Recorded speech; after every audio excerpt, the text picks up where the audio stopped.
sprawling Victorian estate that had been in her family for generations. Despite its eerie creaks and groans, Eleanor found comfort in its familiarity, surrounded by memories, both fond and sorrowful. One stormy October evening, as the wind wailed like the distant echoes of lost souls, Eleanor sat by the fireplace, her only company the flickering shadows that danced across the room. The clock struck midnight, and with each chime, a sense of unease grew within her. She tried to dismiss it as the storm playing tricks on her senses. Just then, a soft, slow knock came at the door. Eleanor paused, her heart catching in her throat. It was too late for visitors, and the nearest neighbor lived miles away. With a deep breath, she rose and approached the door. Peering through the peephole, her eyes met only the pitch-black darkness of the night. "Who's there?" Eleanor called out, her voice trembling slightly. No answer came, only another series of knocks, slower, more deliberate. Against her better judgment, Eleanor unlocked the door and opened it a crack. The cold wind burst in, carrying with it a musty, damp smell, but no one was there. She was about to close the door when a cold whisper brushed her ear. "Thank you for letting me in." Eleanor spun around, her heart pounding, yet saw no one. She rushed to close the door, locking it securely. As she turned back to the warmth of the living room, she noticed something amiss. The air had grown inexplicably colder, and her once cozy fire was now a mere flicker, struggling against an unseen chill. That night, Eleanor barely slept, plagued by dreams of shadows creeping along the walls of her home, whispering in languages long forgotten. When morning finally broke, she convinced herself it had been nothing more than the storm in her imagination.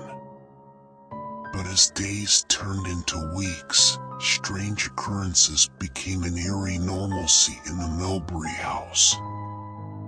Objects would move on their own, disappearing only to reappear in places no one could have placed them.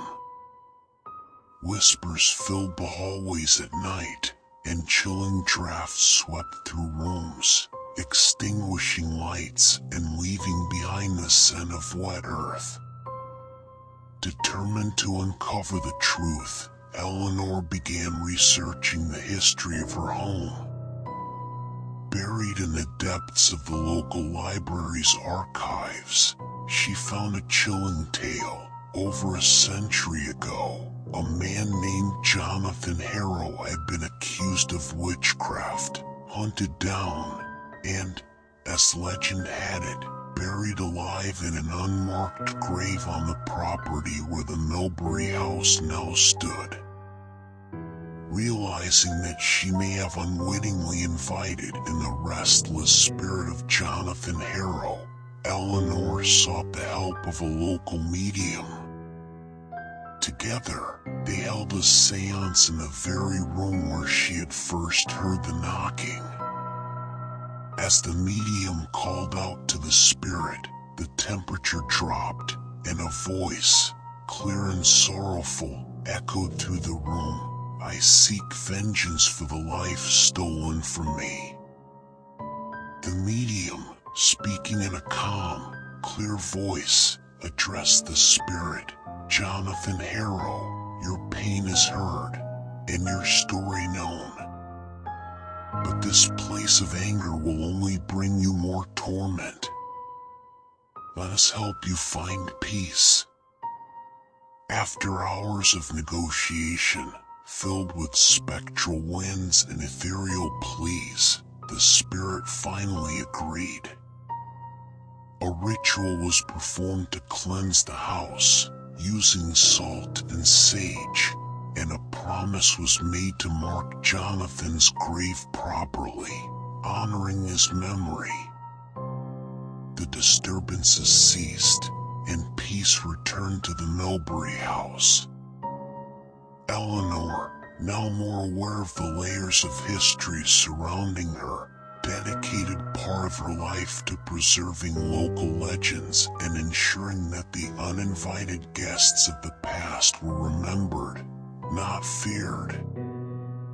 From then on, every night before Eleanor went to bed, she would glance at the now quiet hallway and whisper, "Good night, Jonathan." Rest now, ensuring the uninvited guest found the peace he had been denied in life.